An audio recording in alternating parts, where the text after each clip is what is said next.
Hello friends, welcome to YouTube channel tips and tips. केंद्रीय वेतन आयोग से कम वेतन नामंजूर। हिमाचल प्रदेश के टीईटी शिक्षकों को वर्ष 1960 में 220 से 500 पे स्केल मिलता था, जो कि उस समय तहसीलदार, इंजीनियर व इंस्पेक्टर कैडर के पे स्केल से अधिक था। लेकिन वेतन आयोगों के गठन के बाद टीईटी शिक्षकों का स्केल घटना शुरू हुआ। वर्ष 1986 में टीईटी का पे स्केल 1640 से 2925 तय किया गया, जिससे टीईटी वर्ग बड़े घाटे में चला गया। इसके बाद वर्ष 1996 में टीईटी स्केल 5480 से 8925 हुआ, जिससे टीईटी स्केल और कम हो गया। वर्ष 2006 के स्केलों में टीजीटी को 10 334 800 स्केल में 3600 ग्रेड पे पर रखा गया, जिसके कारण टीजीटी को न्यूनतम लाभ मिले।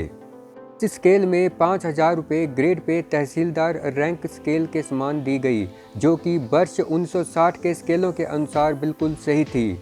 अब 2016 से लागू किए जा रहे स्केलों में टीईटी शिक्षकों को फिर से 3600 ग्रेड पे देने से उनका जायज़ लाभ छिन गया और वह स्केल नहीं मिला जिसके वे हकदार हैं। केंद्र के 7वें वेतन आयोग में टीईटी का पे स्केल 44,900 से 1,42,400 तय है, जो 9300 से 34,800 स्केल में 4600 ग्रेड पे के अनुसार बनी है। ऐसे में ग्रेड पे हिमाचल प्रदेश में अगर घटाई जाती है तो 5000 से घटाकर केंद्रीय वेतन आयोग के अनुसार 4600 के स्तर पर कायम रखी जानी चाहिए थी, मगर इसको 3600 करने से टीईटी शिक्षकों को पे स्केल में लाखों का घाटा हो रहा है।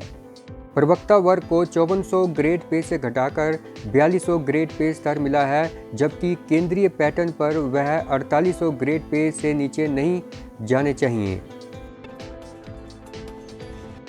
कर्मचारियों का वेतन आयोग विकल्प देने को अब 31 मार्च तक का समय। हिमाचल प्रदेश सरकार के कर्मचारियों को पे कमीशन के लिए 3 विकल्पों में से एक चुनने के लिए समय और बढ़ा दिया गया है। ये तारीख पहले 28 फरवरी तक की थी। राइडर का फैसला न होने के कारण बहुत से कर्मचारियों ने अभी तक विकल्प नहीं दिए हैं, इसलिए अब ये डेट 31 मार्च तक बढ़ाई गई है। इस बारे में आदेश वित्त विभाग ने जारी कर दिए हैं। अब विकल्प देने के लिए 1 महीने का समय मिल गया है। सरकार के पास अराजपत्रित कर्मचारी महासंघ ने भी इस बारे में मांग रखी है। महासंघ अध्यक्ष अश्विनी ठाकुर इस बारे में पीटरहॉफ में मुख्यमंत्री जयराम ठाकुर से मिले थे। वहां वित्त विभाग के अधिकारियों के साथ सोमवार को बजट पर बैठक चल रही थी। विकल्प के लिए तारीख पहले भी बढ़ाई जा चुकी है और इसे 1 महीने के लिए दोबारा बढ़ाया गया है। हिमाचल में बहाल हो सकती है पुरानी पेंशन योजना। हिमाचल प्रदेश में चुनावी वर्ष में बजट में पुरानी पेंशन योजना यानी ओपीएस की घोषणा हो सकती है। राज्य में न्यू पेंशन योजना यानी एनपीएस के तहत कर्मचारियों के आंदोलन व विधानसभा में विपक्ष की पैरवी से सरकार पर ओपीएस बहाली का दबाव है। बजट तैयार कर रहे वित्त विभाग के अधिकारियों ने इस संबंध में चर्चा की है। सरकार ने हाल ही में सभी कर्मियों को पारिवारिक पेंशन देने की घोषणा की है।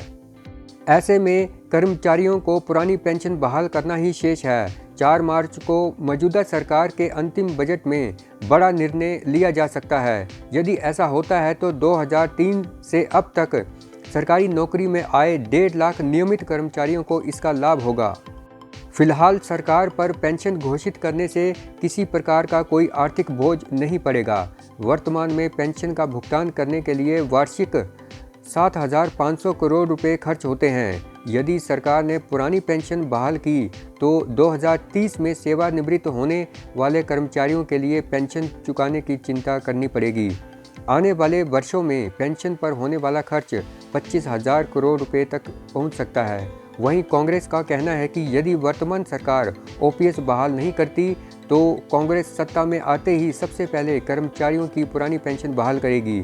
कर्मचारी पूरा जीवन सरकारी नौकरी में लगा चुका होता है। बुढ़ापे में केवल पेंशन ही उसका सहारा होती है। प्रदेश में कितने बीएड टेट पास शास्त्री?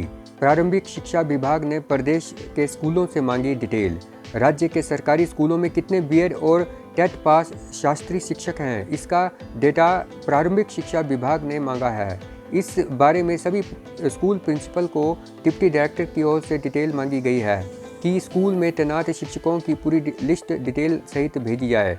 इसमें अब शास्त्रीय शिक्षकों को सरकार वन टाइम सेटलमेंट का तोहफा देना चाहती है, यानी सालों से जो शास्त्रीय शिक्षक प्रमोशन का इंतज़ार कर रहे हैं उन्हें एक ही बार राहत देकर छूट दी जाए। ऐसे में इन सभी शिक्षकों की जानकारी मांगी गई है। इसमें शास्त्री और एलटी दोनों कैटेगरी के शिक्षकों की डिटेल देनी होगी।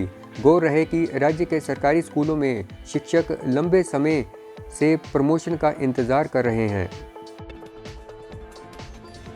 विश्व युद्ध में बदलेगी जंग। यूक्रेन पर रूस के हमले ने दुनिया को दो धड़ों में बांट कर रख दिया है। एक तरफ भारत जैसा देश तटस्थ रहने की कोशिश में है, तो वहीं चीन और पाकिस्तान ने भी दूरी बना रखी है। इसके अलावा अमेरिका, ब्रिटेन, फ्रांस, जर्मनी जैसे पश्चिमी और यूरोपीय देश खुलकर रूस के सामने आ गए हैं। इनमें से कई देशों ने यूक्रेन को सैन्य हथियार मुहैया कराने से लेकर अन्य मदद देने की भी बात कही है। नाटो चीफ ने सोमवार को यूक्रेन को एंटी टैंक हथियार और मिसाइलें देने का ऐलान किया। अब तक कुल 21 देशों की ओर से यूक्रेन की ओर मदद का ऐलान किया गया है।